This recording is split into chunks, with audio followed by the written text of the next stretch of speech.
Good afternoon. Welcome to this month's Fire Engineering Humpday Hangout with the ISFSI. This is our every other month International Society of Fire Service Instructors discussion with Fire Engineering Clarion on all things fire service. This month, we're going to be talking, we got a special guest in Arthur Ashley, Captain Arthur Ashley. If you don't know who that is, you've been living under a rock in the fire service for the last 20 years. So we're going to be talking truck ops today. And so we have some familiar characters, myself, Brian Seitz with the ISFSI, Brian Gettemeyer, and Aaron Heller, who are usually on the show with us too. So, and then of course, Arthur Ashley might have another one jumping on board here in a little bit. So we'll push them through, but we'll do a quick introduction. Guys can introduce yourselves and then we'll kind of jump right into the show. So start kind of the top right, Brian Gettemeyer. Brian Gettemeyer, engine company captain, Cottleville Fire District, just outside St. Louis, Missouri. We got Aaron. Hi, Aaron Heller. Aaron Heller. I'm a retired deputy chief from Hamilton, New Jersey, and hanging at the Jersey Shore for a couple of weeks right now. Nice. And we got Captain Arthur Ashley of an engine company, I think, right down there in Lexington or something. Is that right? No, Arthur Ashley. I'm a captain with Lexington, Kentucky. January be 30 years for me, so I'm assigned to a ladder company and still love the job, just like the first day. That's awesome. That is awesome. And so we kind of invited Arthur Ashley on this show today because, like I said, we want to talk truck ops and I don't know if anybody. There's tons of guys that are good at it, right? But I kind of feel like he was the kind of the start of the whole trucky talk, right? His whole thing was trucky talk and you know, talking trucks, talking truck operations and how important that is. So, you know, I think, and this is going to sound silly and basic, but can you maybe for us just define that, right? Like define truck operations for Brian and myself, right? We work in the Midwest. We don't have trucks. And so sometimes those things get lost. So what do you think of when, you know, for your department, you guys have trucks, you guys have defined engines. Myself doesn't, right? So when I say truck ops, what does that mean? Well, when you say truck ops, especially, you know, when I'm here where I'm at home, you know, trucks do truck work, engines do engine work. Trucks don't touch hose. We don't have pumps, tanks, or hose on our ladder trucks, and it's straight truck companies. And then I look at where people are in the Midwest. I could say anywhere from places that don't have a truck company per se. But it's not about having the truck in front of the structure or sitting in the firehouse. It's about the function. It's about the support of the engine company. The engine company is one of those things. I mean, I wrote an engine for a little bit, and I actually got to write a pretty busy one. And then I started volunteering when I was 16 years old, in 1986, and I stopped volunteering in 2012.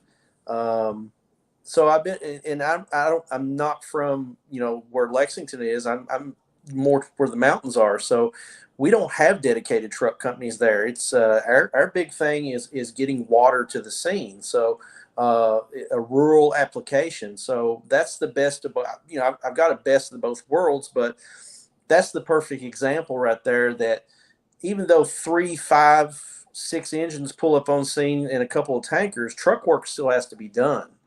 And the bad thing about it is that I've seen in all my years of traveling and teaching and stuff is that there's a lot of people that don't understand the role of the truck company. You know, I could easily say that the engine, you know, fights the fire. We can't put the fire out without the engine. You know, Andrew Frederick said, you know, more lives are saved with a properly placed hose line than anything that we could do. And I totally agree with that, but I have to add something to that. I always had to add, you know, more lives are saved with a properly placed hose line than anything we can do, but it has to be in the right hands of the right person, pointed in the right direction, used correctly, and not, you know, wasteful on water and things like that. That you have to add that to that, because I know all three of you guys have probably been to a fire and they've seen wasted water that didn't need to be wasted. You know, same goes for truck work. You can say you're going inside to do a search, but how good are you at search? You know, the number one thing of our job is the mission of getting to people that need us, that are trapped. But so many things that we do in the truck company that makes things better. Forcible entry. You can't fight the fire. You can't start a search or anything like that if you don't have forcible entry to get people inside. Ventilation, vertical ventilation, very important, has to be coordinated, but it gets the smoke and the heat up off the people who are on the floor, and it makes it visible for the searchers to find people that are trapped. Ladders, accessing. I mean, there's so many things. I mean, there's a 9+ things that I have to think of doing when I come off the rig that has to be done. And the worst part that I've seen is rural America has a hard time. Everybody wants to fight the fire. Everybody wants to pull up in the engine. They want to drag the hose, but they're not seeing the mission that needs to be done. I'm seeing searches that are delayed or not done at all. I've seen searches that are not done at all, but after the fire's out in a major city, which blew my mind, and that was the norm for them. I'm seeing ventilation on not being done because people scared of being on the roof, or it's been passed down through years from chief to chief to chief that we don't go to roofs because that's just the way it is. And then they set that mindset. We're not forcible entry. The basics are not there, and when, it's just there's a lot of stuff to be done at truck work, and I think some people shy away from it because they don't understand it. I got to tell you a funny story about, you talk about forcible entry. And so there's a community that I visited not too long ago that had a heavy rescue company, and they had more, cool equipment, right? Like just, blow your mind tech rescue stuff, right? And so then I opened a forcible entry compartment, and guess what? They had a 3-piece pinned Halligan. And you just, you just think to yourself, like, you got all this equipment, but the most basic fundamental tool of forcible entry, the Halligan bar, you got a 36-inch pinned bar Halligan, and it's just like, see, and that's and Aaron, you guys, with commercial ops, I mean, you guys are teaching truck work at FDIC and did it for numerous years. When you guys did those classes, were you seeing most of your guys coming through that were working in the environment that Brian and I have, right? Like where it's we don't have a dedicated truck, or were you seeing engine guys, truck guys? Were you seeing big? What were you? What was that like? Yeah, listen, I think as Art said, the majority of the fire service isn't on a dedicated piece in a lot. It's just a lot of stuff. I went from a career department where I worked for 33 years, and it was for the most part dedicated pieces. You're on the truck, you're either on the tower, you're on the TDA, or now they've created a heavy rescue, so you're on the heavy rescue. Those truck functions are going to get done. I went back to volunteering where I had been a volunteer for 25 years, and now I'm riding there again. And my first run was on the Quint, and that's what they run. It's the first due piece out of the firehouse, followed by either a tender or an engine. And first call I went on was a fire alarm at a school, and there were no riding assignments. Now, when I left there were riding assignments. So if you were going to be the Quint, if you were going to be the engine on that piece, this is what your role was. If you were going to be doing truck work, this was your role. And I actually said to the 20-some-year-old kid who graduated high school with my son sitting next to me, "Hey, man, what's my seat? I don't see anything saying anything, and it hasn't come up in the training we've done." And he looked at me like I had 3 eyes and, had no clue. And it's like, oh, Christ, this ain't good, man. I have to reteach myself and learn what they're doing. How is this going to function, and how should I function in their system? And we did see that a lot at FDIC doing the commercial stuff, where we saw a lot of people who had never picked up a rotary saw. We were doing elevated cutting on roll down doors and garage doors because we're simulating warehouses, we're simulating loading docks, because we've done those things at our fire, the fires over the years. So it was experience-based training. And I had a girl from Minnesota say to me, "I've never even seen a saw." Like, holy crap. And she said, I ride either on an engine or a tanker, but I thought, who does the truck work when you guys go to a fire? There's still truck work needs to be done. So I do think that that's a problem. And it's something that guys like Art and guys like, Matt Paglione, who does a lot of stuff with us, and Champ, and so many guys over the years have been trying to address for so long, because it's not a lost art. It's an untaught art in a lot of places. And that's the problem. I mean, we know every town in America, for the most part, has an engine company or a tanker, right? But they don't all have a truck. And when I started in the volunteers, we didn't have a truck either. Our truck came off of Fort Dix Army Base if it was available. Sometimes it came, sometimes it didn't come. So we knew that the first due engine was an engine. The second due engine was going to do truck work. Try to split, because back then we had lots of volunteers. So we would try to split. Half of us would go do truck, half would stretch the second line and do backup engine work.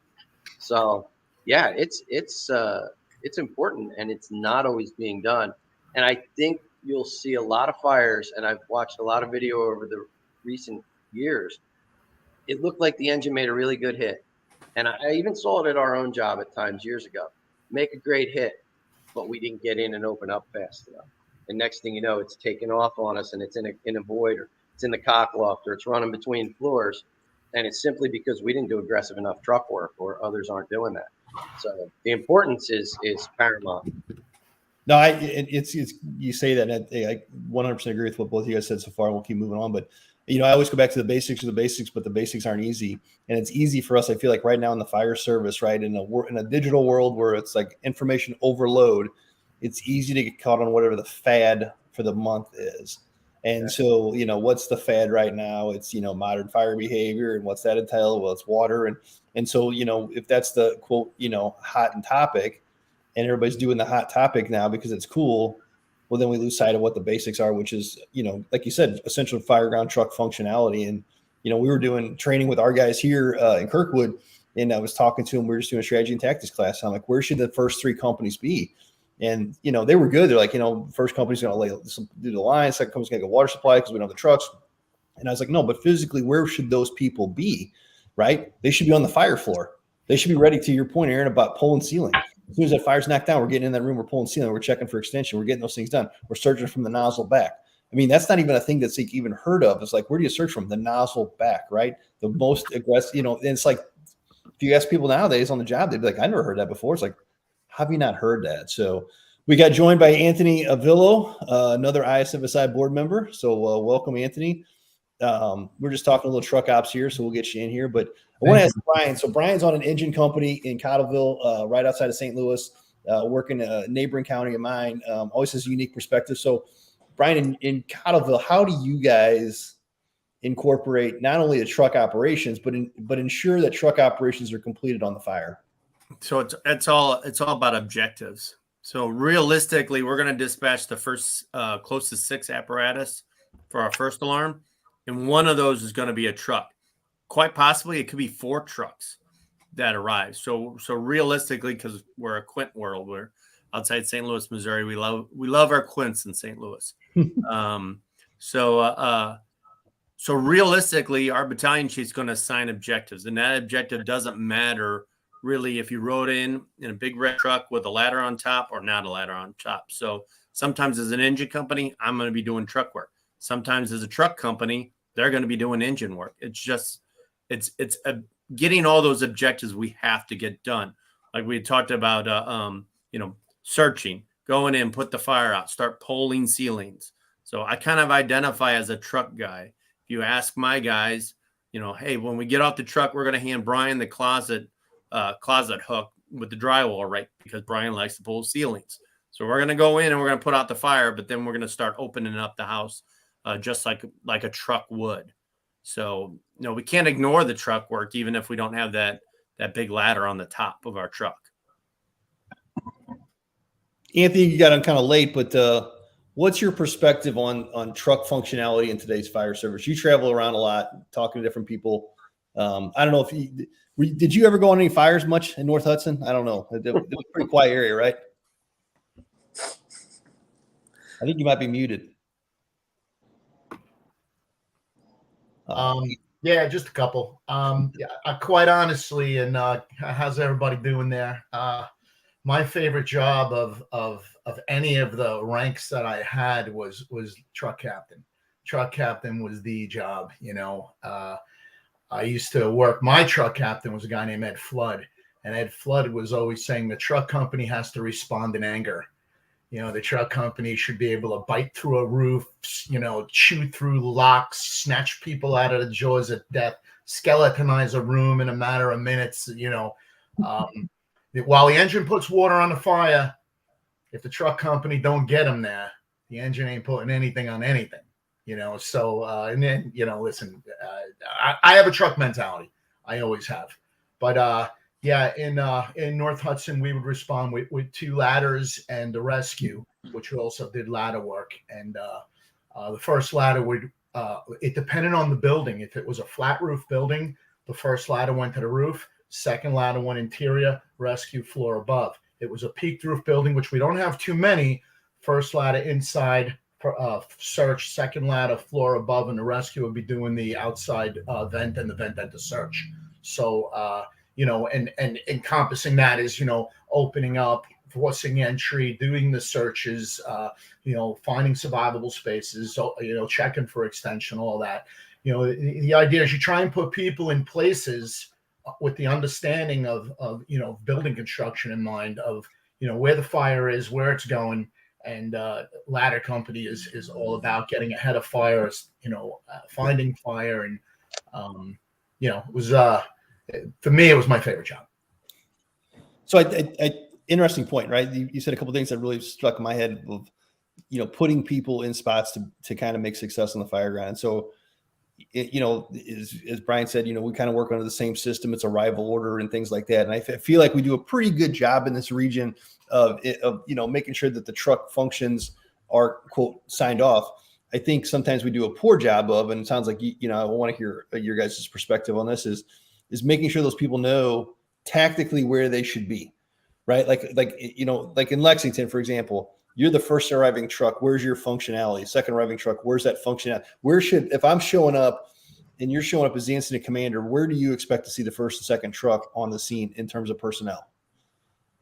Well, I mean, for us, we're going after life. We're starting to search immediately because, and it's paid off for us. And of course, we go ahead of the hand line too. I mean, we go to the fire and work our way back. Just like you said earlier. I mean, we go and get inside with, and it's all based on what kind of building construction I'm going to as well. I mean, if I'm going to a 3-story building that's a occupied multiple dwelling, I'm still going to try to make the search and stuff. But our trucks are basically on top of each other where stuff gets done pretty quick. Plus our heavy rescue. But it's nothing for us to either get in before the engine or to come in another direction, because passing a crew in a standard hallway is almost impossible. So getting to the fire, I'm going to do several things once I get there. The first thing, the people that need us the most are the people that are closest to the fire. And the guy who's 30, 40 feet away, we'll get to him, but he doesn't need us as much as the person who's closest to that radiated heat, all that deteriorating conditions, just a nasty, nasty place to be. So those people need us there first. Not only that, if we don't find anybody, my can man, he's going to probably knock it back some. We're going to attempt to close the door and confine it. I'm going to tell the engine company where it's at. I'm going to tell the incident commander where it's at, what's going on, how much volume of fire we've got. We may even knock it down with the can. And if we can't, and we can't close the door or something, and we're interior, we're going to try to find something to confine it as well. But and I say all this stuff, and it may sound good to the people out there that, yeah, we'll do this, this, and this, but unless you do this or have done it or have a plan, it's not going to go as well as you think it does. This is something that comes with repetition, with muscle memory of experience and knowledge and picking up on the construction you're in. It's like I was talking the other day. I've had a story and a half house spit me back out in the middle of the street more times than one because, small compartment, second floor, knee walls, flashes quicker. I've had it push me back down the steps or have to dive and get over the railing to get away from what's going on. And that's knowing that building versus going into a 3-story taxpayer or to a strip mall, commercial or anything like that. But when it comes down to it, we was like talking a while ago, ignorance is bliss in this job. There's a lot of ignorance, and there's nothing wrong with being ignorant. You just haven't been taught. And I think sometimes when we look at the American Fire Service, people have not been exposed to stuff. It's like, talking about a girl from Minnesota that's never even seen a saw. I've seen places where they're still doing the choo-choo train on the search. They've never been exposed to this or that. And that's even after the social media, the internet has came to be, because before that, what did we have back in the day? we had our magazines we waited on each month, and we had our fire schools that we would go to in our region, and then we would all meet up at FDIC. And that was how it was done. And if you live close to a major metropolitan city, you were in great luck because you're going to pick up, because a lot of volleys work close to the city and stuff, or outside the city, but you're going to pick up on a lot of stuff that the big city does. Not to say they're doing it completely right, but I think you know where I'm coming from when I say that. You're exposed to it. If you're not exposed to it and you live out here in a rural area, I can't really hold you at fault, but I want people to understand the fire doesn't get put out unless the truck works along with it, with the functions that are given. Just like Anthony said, they're not making the push unless the truck's doing their thing. Also, these people have to understand it's not just show up, stand there, spray water on it from the outside, let it do whatever. You have got to get inside to find people. That is the main thing. I could burn down a city block, but if I save one life, it was worth it. I may lose a house, but we've saved a family. It was worth it. It's going to be built back. That is the main thing that I think that I try to push everywhere, is to have an attitude. Truck work is an attitude. Anthony and I have had this conversation before. It's an attitude. Just like he explained about Captain Flood, talking about you have to come in there aggressive and mean. And it is an attitude because things have to get done. You also have to look, while you're doing this, what is the next 2 or 3 steps that you need to do? If you're good at what you do, you can roll from one thing to the next. If you've got a good crew, you can roll from one thing to the next, and you don't have to tell them what to do. And the last part I want to say is, if people are going in with no seating assignments, no riding assignments, nothing, that is chaos before it ever gets there. And you're going to come off and you're going to fail. I don't care where you're at, it's going to fail because you're going to spend too much time trying to figure out who's doing what tools need to be gotten, and what functions need to be done. And now the fire is growing, the smoke is growing, we have people trapped inside. We have so many things going on. It's like guys that come off my truck, they come off with their gloves on, with their tools in their hands, ready to go to work. They get to the front door and they're putting their mask on in less than 10 seconds. Why do we do that? Because we realize that cutting down time getting to people is where it's at. I can't cut it down driving. I can't cut it down because of weather. I can't cut it down or anything like that, but I'm in control of that environment. When I come off the truck, I don't have my air pack on. And this is an example of just something I learned a long time ago. I used to come off the truck when I was young on this job and never even paid attention to anything. It was in the door. So now I come off the truck, I reach up, I grab my air pack, I throw it over my shoulder, I grab my flashlight, I've got all my stuff, I walk to the front bumper, throw my air pack on, coat style, but I'm slowing myself down for that 5 to 10 seconds to look at that building. And people say, well, you're losing time. You're not getting ready en route. No, but I gained my time at the front door of putting my stuff on in 10 seconds or less, and I'm standing and walking past you while you're on your knees putting your gloves on. It's all about how bad you want to be good at this job, and it's all about understanding what the overall thing is. It's about human life, and I don't think some people understand that. I don't think some people it's instilled in them or anything like that. I think that a lot of communities have never seen a death. They make the comment, they did all they could do. Boy, that was a tough fire. That was a tough one. That was a hard fire to fight. But I watch these videos and I try not to say, I never say anything about a video online or anything like that. I'll sit and watch it. And I cannot believe some of the operations that take place from the East Coast to the West Coast and everything in between, that these people are not grasping what's going on. And I think it comes back to that state's education of their firefighters. No, there's so much there to take in, right? I mean, it was great. It's like a pontification by Arthur Ashley. I love it. No, it's true though. It's all true, right? And it's like but it's all about that firefighter mentality. And 2 things stand out to me. One, 2 years ago, Frank Viscuso did a great keynote, and in that keynote, he said, something that really stood out to me was, baseball and firefighting have a lot in common. They're both a lot of fun if you're good at them both, right? And it's the truth, right? You can put that in any sport, golf, whatever you play. But, why don't, as an American fire service, why do we take this? Some people, not everybody, take a lackadaisical approach to being good at this job. it should not be acceptable. I mean, if you think about any other job in the world, you wouldn't hire a half-ass contractor to build your house.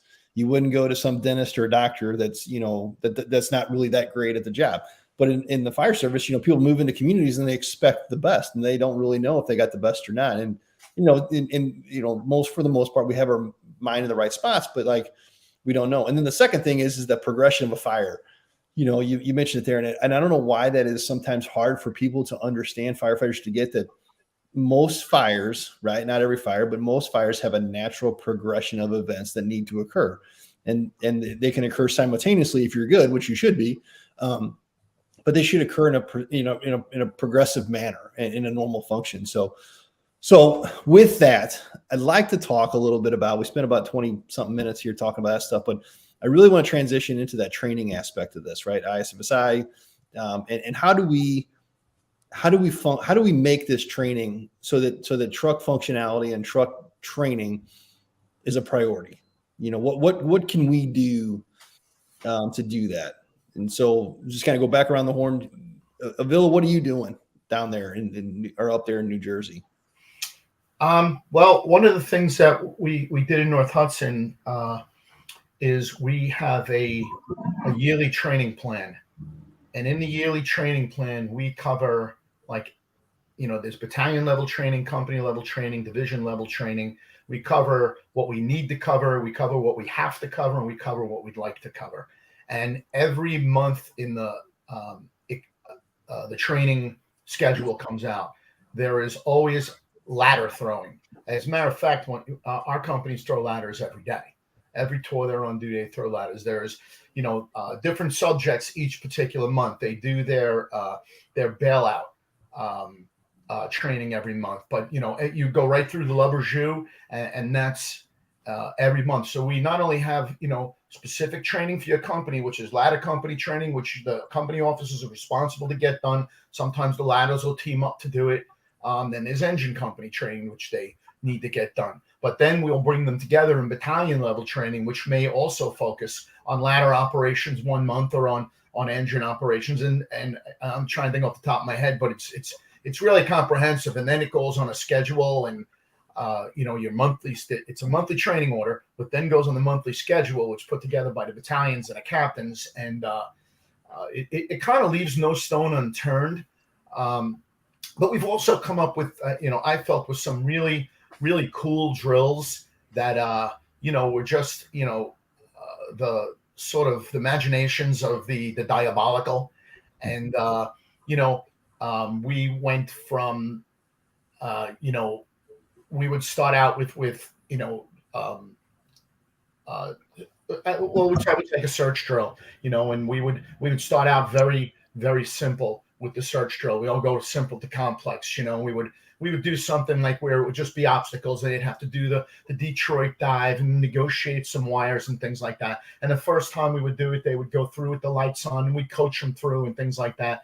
The second time, maybe the following tour, the lights would be off. They'd be in full gear with SCBA and the masks on. Third time they would do it, they'd be masked, blanked out, and we'd be playing we'd have a radio on in between stations, just throwing all kinds of distractions at them. And then the fourth tour, we might go out to a playground and run it on a playground. So we would go from beginning, from simple to complex, and they might do that once or twice a year, and so we would do drills that challenged them, to see how they were gonna operate, like leadership drills, where the company didn't realize that the ladder officer was actually involved in the drill, and he would go down. He would, be injured, so to speak, and they weren't part of that. And it was basically like, what do you do now? What do you do? Do you you're with the hose line team, or do you get the officer out? Do you call the Mayday for him? So we're just looking for them to make decisions, and that's a big one. And then we always do roof operation training, because operating with the saw. Operating with up on the roof, and familiarization with roofs and shafts and things like that. We try to cover as many bases as possible with the ladder operations. But for me, to be honest with you, a great ladder company is great at doing ladder operations. A great ladder company can raise ladders like pros. A great ladder company, as I said, can bite through the roof. They can force entry well. They can search well. And that's the goal. And a great ladder company is never satisfied with their performance. I like that. I like that a lot. I tell people all the time, there's two things that make that, that as a firefighter, you have to know. It's ladders and hose. If you people have both of those in their house, right? You see people hanging Christmas lights, and you see people watering their yards. And so if we look like idiots with either one of those things, they know that they don't have a professional fire department. The rest of the stuff we should be really good at. But if the normal public thinks that, man, that guy looks like an idiot, I can raise a ladder better than that, or he doesn't know what he's doing with a hose. I got a garden hose, I can put the fire out better. That's terrible. So, Brian, what are you guys in Cottleville? What are you guys doing for that? Like truck for truck training? I know you do a lot of training out that way and stuff like that. So, how are you? We're rotating a lot of truck training into our live burns. So you're doing live burns in the spring and the fall as mutual aid with all the mutual aid companies. So we're kind of incorporating some of that. Truck work is fun because you get to break stuff. But quite honestly, for us, and I think for a lot of America, the actual truck work on a Fireground is pretty limited. So it's that low frequency training we're doing with our guys. We don't get to force that many doors. When I pull up the house fire, typically the family's standing in the front lawn, front doors open, accountability is done. So outside of other occupants coming into the house, there shouldn't be a search problem. Still got to search, but it's not, you don't have impending rescues. The front door is unlocked, so I don't have to do forcible entry.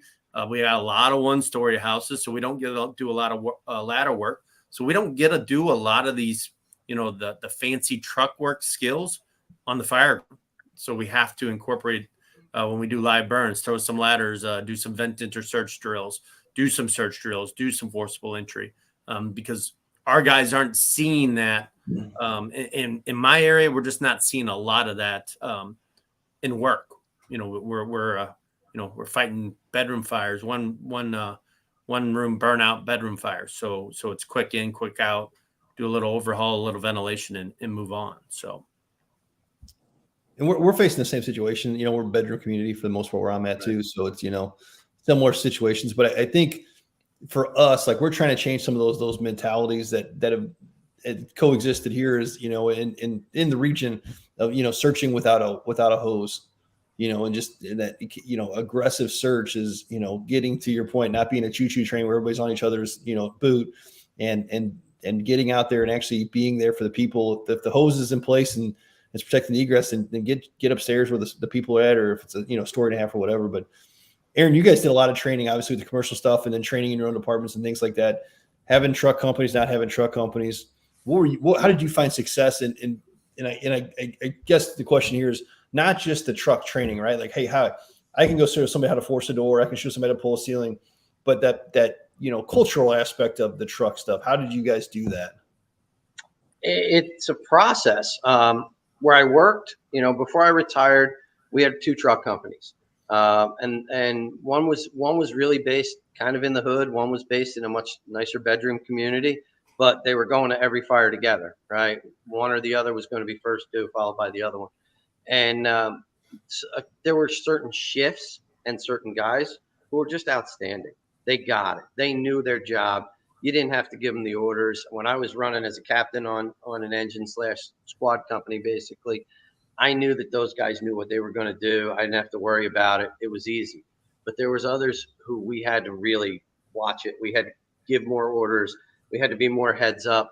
And it just took a matter of time. And it was kind of a somewhat of a cultural shift where, listen, this is what's got to be done. This is what we expect to be done. And it's going to be done. And the way you're going to do it is you're going to drill. And when we became the combined consolidated department, it was much easier in a way because I had control of the training plans. So every lesson plan that went out, I went over. The guys were getting really competitive on their own, which I love. B platoon on 13 truck at the time is going to be the best. No, A platoon on 17 is going to be better, and they really started to work hard at that. And you could see that there was a lot more initiative being put forth by the companies with our guidance. and they knew what was expected of them, and they got to it. And to this day, I think there's even more of that today than when I retired, 8 months ago, from what I'm seeing and what I'm watching and talking to some of the guys. So it became a more cultural thing, a more challenge yourself thing, and let's go get it. And the interesting aspect I think that I bring to it a little bit was in the volunteer section of it. When we decided we were buying an aerial and we were going to get involved more in that process where I volunteered, again, the truck work had always been done off an engine company. So yeah, it was being done, and it was being done pretty well, but it was being done with portable ladders, and the training itself was average at best. Right? When I became the chief there, they were doing 1 to 2 drills a month. That was it. It's a volunteer company. Every Thursday night is a firehouse night. Tonight's meeting night. Next Thursday is cleanup night, and then we'll do a drill. And that did not fly in my eyes. We weren't good enough. We weren't going to be aggressive enough. And I was uncomfortable as the chief. I was uncomfortable when I was in a lower rank, but when I became chief, I had some say in it. And I said, listen, until either we're losing members or we're really good, we're going to drill 3 to 4 times. So every Thursday night there's a drill, and one weekend there's going to be drills. And this is how we're going to do it. And I tried to pattern it where we were doing everything at the time: engine, extrication, truck work, right? Rural water supply. Try to be good at all of them. And we weren't going to be great at all of them without really working. Just to be good, we had to really work. So we set it up where drill 1 was engine, drill 2 was going to be a truck skill, drill 3 would be a rescue skill, and then we would try to combine them. And it took me, I was chief for 6 years. At the end of 6 years, they were ready for me to be gone, and I was ready to be gone. But we were a much, much better organization because we kept putting those things together. And this is why you have to be in this position. This is why you have to have that line protecting that interior staircase, because these guys are coming through that window. This is why that aerial device has to be in this area of the building. This is why we want the portables up. And the more we drilled at it, the more we changed the culture, the better we got at it. And that's just how it was. And I think that organization will come back to that at some point. Not that they're not good, but we're never good enough. We're never good enough. And I can tell you, Art was talking about it, just the mentality of searching from a dangerous spot out, right? That's lost in a lot of places because chiefs and so forth are so damn risk adverse. They're terrified of it. Excuse me. The first grab I ever made was searching way in front of the line, trying to find the seat of the fire for them. And I came across a victim and went, hell, she didn't expect me. I didn't expect her. I was looking for the fire, right? Had I not done that, she's dead. There's no way she lives, right? So it's just the process. No, I 100% agree. I think that, to your point, and if we're not taking cue cards from some of the public, and this isn't, I don't want to get political here, but we've all seen some of the stuff that's happened with the police side of things, right? And hey, did they do a good job and that sort of stuff, and were they effective? The days of us being able to say, well, it was just too risky, or I don't think that's going to fly. I think I don't think that's going to hold a lot of muster for the American public moving forward. So, we have a job to do. We've been hired to do a job, or, volunteer to do a job, whatever it is. We have to be good at it. So Arthur, I'm going to ask you, so truck functionality, truck training, you do a lot of truck training, you go across the country and hell across the world and teach truck stuff. How much of that is, talk about the training aspect of it, and what you think, how do you do your training and, coming into a new department and doing that. But then the second part of that I really want to know is that culture aspect of it. And then, we talked a lot about the culture, and I think culture is hugely important in the fire service. I think we sometimes lose that, but how important that company officer role is to the culture of that company and to that department. I know that's a lot. I'm sorry, but I know you can do it. I got, so all that stuff, right? So cover all that stuff in, a few seconds, if you could. So, I think the company officer drives the company. The company is what makes everything happen, but it's like attitudes are contagious. You have a good company officer who's got a great attitude, you're going to get great things out of the crew. That's not always the case. I mean, you're going to have a bad egg here and there. We all know that one person can mess up a firehouse and make it, just horrible to be there. But I think the company officer drives it. And with traveling around, when we do stuff, it's basically we keep it to a minimum of basics. We know they're there to listen to us, but we keep it just like in the firehouse when we do a drill.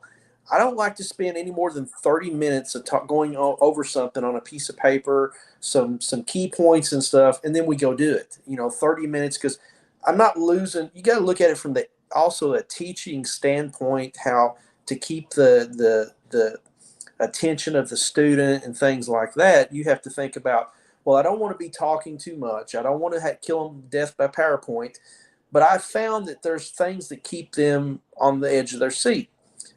You don't tell war stories that are long, but tell something that may come into that. Humor goes a long way. Make it fun, but keep control. We do 30-minute, 45-minute drills hands-on, and you may do a 30-minute talk about something, because you drill people all day long, you're going to lose them. Just like in anything, you're going to lose them. They're not going to be interested. They're tired. There's other things going on. I tell my guys, I got you from 7 a.m. to 5 p.m., and the rest of the shift is yours. I think it's all about the content. It's about being basic. They say the basics will save you. That's the truth. I mean, you can go and talk about a 30-inch Halligan, one-piece drop forged steel, talk about the mechanical advantage and stuff like that. But you want them to get their hands put on it, and you want them to be confident in using the tools and stuff. The one thing that I also incorporate that the firefighters teach the class, the new guys teach the class. The reason for that is who's judging them? Their peers. And I only allow constructive criticism, but we're going to bust some chops too, but I think that makes them better because they're actually putting time into it. They know I expect them to. The hands-on portion of it, it's why, example, why would you want to use a hydro ram and a rabbit tool? Which one? One's got 3 teeth, one's got 5 teeth. One pops off a tooth, you're out of service. One pops off a tooth, you're still in service. Just little things like that they need to know, that when they're in there, doing battle or whatever, that when something goes wrong, that, hey, I can fix this, I got this. The other thing we also do is I teach guys away from here and on my crew that if you have a weakness, you run towards it. Now, we're human. We have weaknesses. We don't want people to see us fail in something in the fire service. I could easily say that my total amount of time in the fire service is being about 36 years. And so there's times that, you, as a human, you don't want people to see, they think this and that. I'm not afraid to screw up in front of somebody. Doesn't matter. I'm human. I could have done something 30 times. I'm still going to screw it up. But these young people and people that don't get to do this a lot, or people that are in areas that don't have a lot of exposure, because you don't go to fires, you don't get exposure. So I tell them to run toward their weaknesses. One of the weaknesses is, I just talked about a while ago, gloves on your hands. Man, I put a video out about 5 years ago of us doing our gloves with putting our air pack on with our gloves, and how to do it fast. And in the past 5 years up till now, it has taken off like wildfire. And I love it because guys are getting in and getting the job done. That is a weakness that people run away from. Who's the people that stand back that don't want to do something? They're usually last. They let all the people go in front of them. I encourage everyone to pick your weakness, go at it, conquer it, repetitions to it, become good at it, move to the next one. And then I'll go on and tell them in class, I'll say, not only that, but once you start doing this in the fire service, start doing it in your personal life. Start running toward weaknesses in your personal life. And I know this is a fire thing, but it entails a person to be confident. They've completed something, they've conquered something, and now they're ready to do it again because you just proved to them that they can do it. And it's all about being a coach as well. Not just me, but the guys in the crew, on the crew and in the firehouse. You have to have positive attitudes.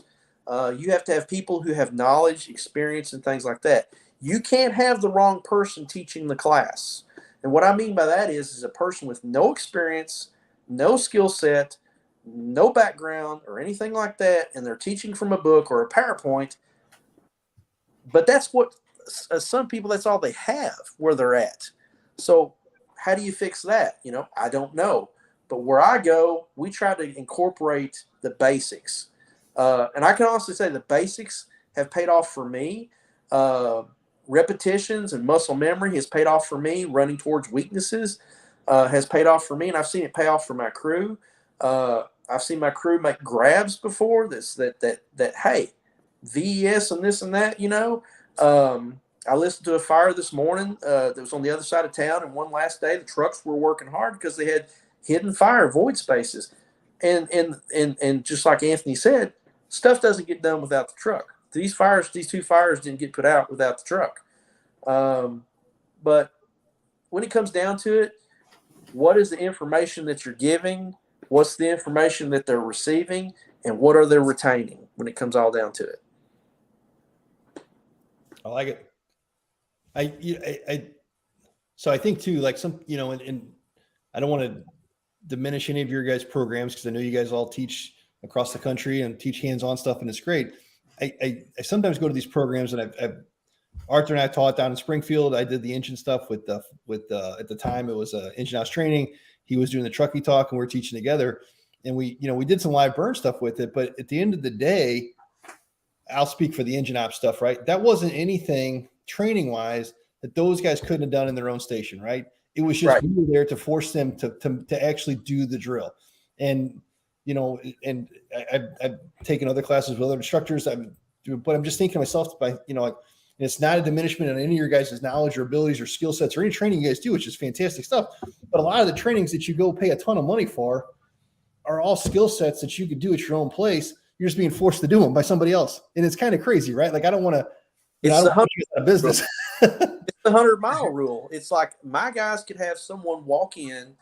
Anthony could come here and say exactly the same thing that I say, and it's gospel all of a sudden. Yeah. Because you know why? New face, new experience, new person. Because I call it the under 100-mile rule, because if you're within 100 miles, people know you, they hear you, and all this and that.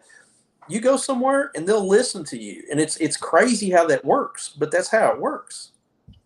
For whatever reason that popped in my head at the time, and I'm just thinking to myself, like, there's no excuse that we shouldn't be doing cool training. Go ahead, Aaron. I see you got something. Yeah, and a thing of that, and I'll add to it. You're right. There are a lot of these things, and I've again been blessed teaching at FDIC, teaching all over the world. We're going overseas again in the fall. Like, been to a lot of cool places, right? But you're absolutely right. There's a lot of basic skills that we shouldn't have to teach, because they should have already been impressed upon every firefighter coming through Proby school, and then damn sure when they got to the floor of the firehouse, volunteer or paid, doesn't matter. And it's not always happening. It's really not. And that old adage, which is such bullshit of, well, get through the fire school and we'll check the boxes, get your certificate, and then we'll teach you to be a fireman. No, get through the fire academy, learn it the right way, and then we're going to tweak it to the way it works in our firehouse, under our standards, the way we do things. But damn, get it right from the beginning so we don't have to fix the nonsense later. And then when we do go somewhere as a training company or at FDIC or wherever it may be, we can go to more advanced skills. We can do more things because the students already have the basics down pat. And once you got the basics down pat, a lot of it takes care of itself. It really does. It shouldn't be, damn, I got to show you which part of a Halligan bar we're going to put in this outward swinging door. I mean, shit, if you didn't get that in Proby school and remember it, that's a problem. That's a failure beyond where we were, if that makes any sense. And it is frustrating. It's frustrating. And Arthur's right. 50 miles or 100 miles in a briefcase, you're an expert. It's amazing. You're an expert. Yeah. So we got about 10 minutes left. We'll wrap this thing up, but I'd like to go around the horn and just maybe get like your favorite truck drill, right? Maybe final thoughts too, but like, what's your favorite truck drill, that you like to teach, or that you think's a good thing, that the guy, so there's 5 of us on here, whoever's listening, maybe the first 50 minutes of this, like, well, it's 5 guys just talking stuff, but here the last 10 minutes, we're going to give you something you can take away so that, 5 days of the next month's rotation, you got 5 drills you can do in your station to be better for truck company operators. So we'll start with Gedemeyer. What do you got? I'm going to pick vent intersearch. So realistically, it's kind of a newer concept in our area. It's been around forever, but just wasn't really picked up. And with more people sleeping with their doors closed, it's really a viable option for us in a lightweight bedroom community, lightweight construction bedroom community, where we're getting on houses that are heavily involved, but those people are in that safe space. So that's kind of doing a couple truck kind of drills into one, but that's probably where I'm going to save lives at. It's funny. I was talking to Bill Gustin this past weekend, and he was talking about the down in Miami-Dade, they call them the rescues, the ambulance companies, and they run with a 3-person rescue company or ambulance crew down there.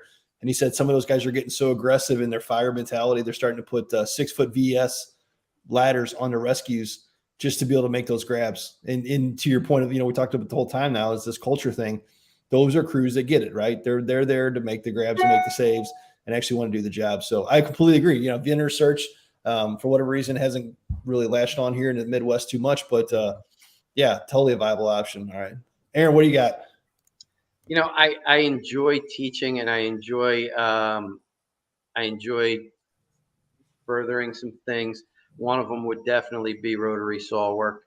I just think that rotary saw work is misunderstood by some, and I don't think some even have a clue with it. I taught a class years ago down south where it was a bunch of really rough blue collar dudes, and I use the rotary saw all the time, and they were cutting like pipe and things for the oil field industry on the ground. And the minute I asked them to, okay, let's make some horizontal cuts from here, and these are some big studly dudes, I made them look really bad accidentally because they just couldn't do it. They didn't know. They didn't understand centrifugal force. They didn't understand what was happening with the saw. So that's something that we can do. We can do it in the backyard. We can build the props behind the firehouse. Easy stuff.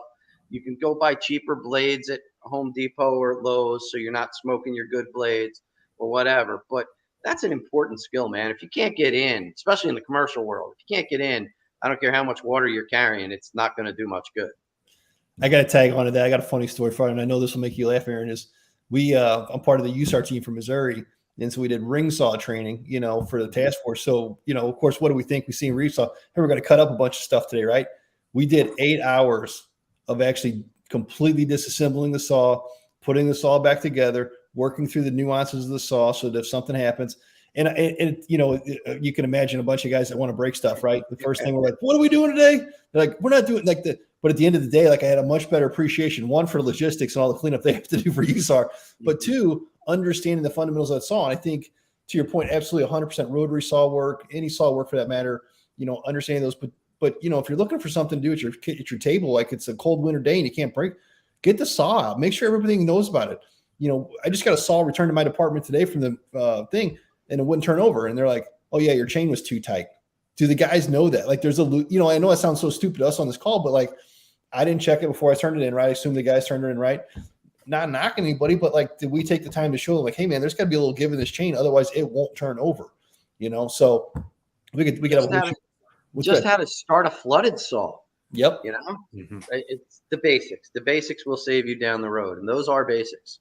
Steve Shaw, I know you're not on today, but you're probably really excited we're talking saws for you, pal. Arthur, what do you got?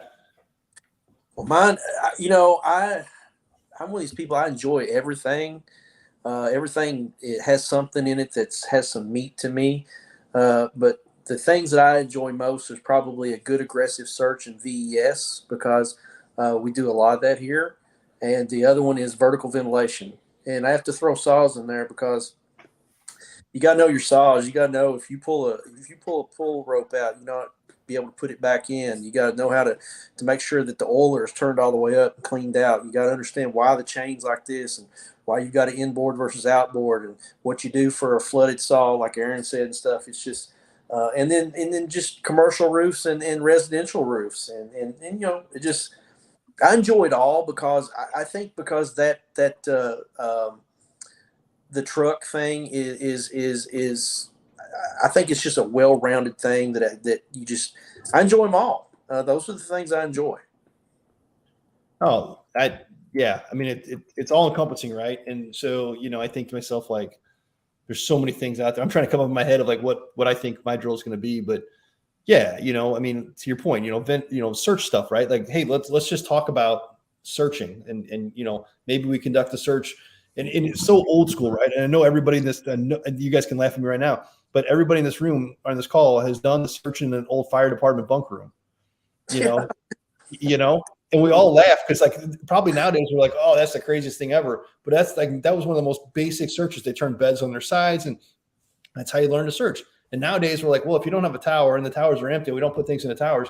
You know, who says we can't search? I mean, who says we can't just like go through the process of like, hey, let's just do it dry. Like if we had to search this building, where would we go first? Where would we? Simple drill, right? Like in our firehouse, where we go? Well, the bunk rooms make the most sense at 2 a.m. Okay, well then why is it? And you just talk through those. If you can't do anything else, just talk through that. So, you know, good stuff there. Villo, my man from New Jersey, what do you got? Villo here. Well, you know, I was always better at breaking things and putting them back together. So that's why I was a perfect fit for the ladder, you know. Again, just, you know, like everybody's saying here, you know, it's the whole picture, you know. And if you're a company officer on a ladder company and you either go to an academy or an acquired structure or a fire, and your guys are not doing things right, it goes everything from putting the gear on to wearing your pack to operating, you know, and, you know, it's an embarrassment to you. You know, you have to be able to take a look and have ownership on and responsibility on what your guys can and can't do well.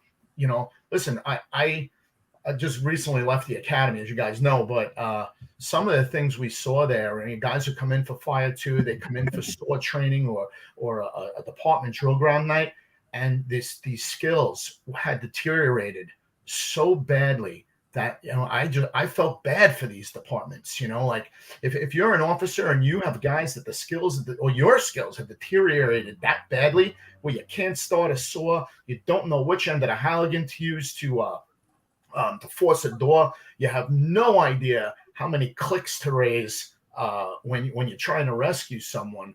You know, you have to really take a look at what you're doing out there, you know, because this is a job that's unforgiving, and it's a business of information, knowledge, and skills and abilities. And if you're not doing it today because you did it yesterday, well, today you're a little bit worse. You know, you have to keep raising that bar, you know.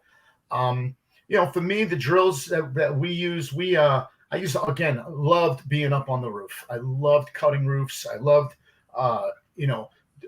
doing the saw operations where, you know, you would make a hole and then you'd expand the hole. You expand the hole more, and the thicker the roof was, the more fun I always thought it was. You know, searching and putting it all together, searching and forcible entry, and you know, we did a thing at the academy that this Jimmy Ogle, FDNY guy, did a thing called the Ant Farm, and the Ant Farm was like up the ladder, search this room, down the ladder, up the next ladder, as a vent end to search. If you find a victim, bring them out. You know, then over to the next ladder, and it and raise a ladder, lower a ladder. It was just like ants across the burn building, you know, and it worked out really, really well. The best drill, one of the best drills we ever did, was we did a knot gauntlet. Now, we didn't talk about knots and rope here today, right? If you guys can't tie a saw and get it to the roof, you're not going to be able to operate the saw on the roof anyway, you know? So we put together this really, really cool drill where we put together a schematic of these are the tools, these are the knots, this is how you have to do it. And we threw it out across the department. Now we have, 18 companies, and we said, this was July. In the middle of August, we want a representative from each company. In the middle of September, we had the battalion heats. And in the middle of November, we did the shift championship. And it was, there were judges, and if you did it not wrong, it was a 5-second penalty. And, it really, interestingly enough, we weren't sure if it was going to catch on. And it actually took on a life of its own. You know, we had companies we heard going out in the afternoon, and then the guy would be detailed to another battalion saying, hey, those guys are practicing up there. Now guys are practicing, like people are stomping their chests, and, it really worked out better than we thought, it would.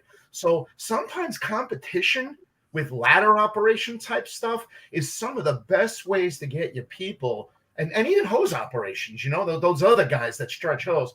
It's sometimes the best way to get your people better, because competition always brings out, and we're firefighters, we want to do well, we want to be better than the next guy, you know, which then in turn makes that next guy better because he wants to be better than me. And that was the best drill that we ever did. We did lots of really cool drills, but that one stood out. I think it's great.